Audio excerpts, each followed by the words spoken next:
In this quick video, we're going to modify our edge detection program, right? So that instead of detecting the edge of a table, we're actually going to get it to detect a dark line. So we've got our old program here of our edge detection, but we still have our robot still connected, and I can see my light sensor is connected in port 3, and it's currently giving a reading of 4.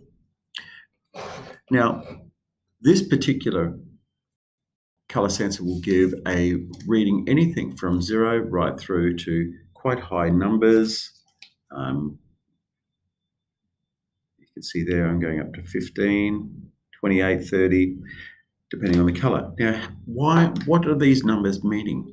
Well, to understand what these numbers mean, we have to think about what light is and what we're actually doing.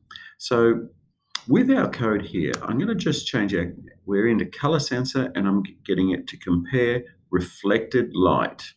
Reflected light, it's the light coming back into the sensor. So the sensor, when you see it, actually is pushing out a red or an orange light out from the sensor.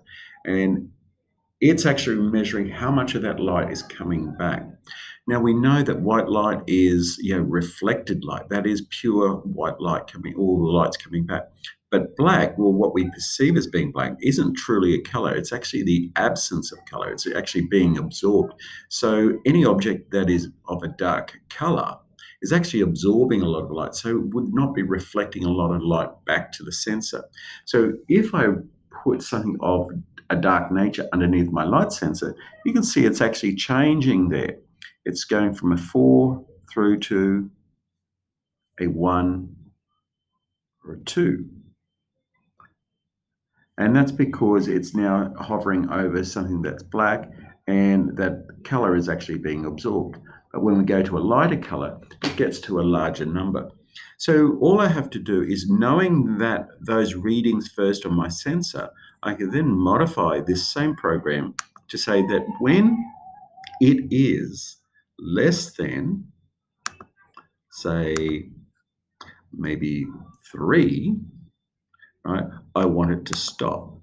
So this would actually turn on my motors, right, check the color sensor. If it's less than 3 on my reading down here, right, it's going to stop the motors. And it's going to constantly loop. And that's how we would use the color sensor.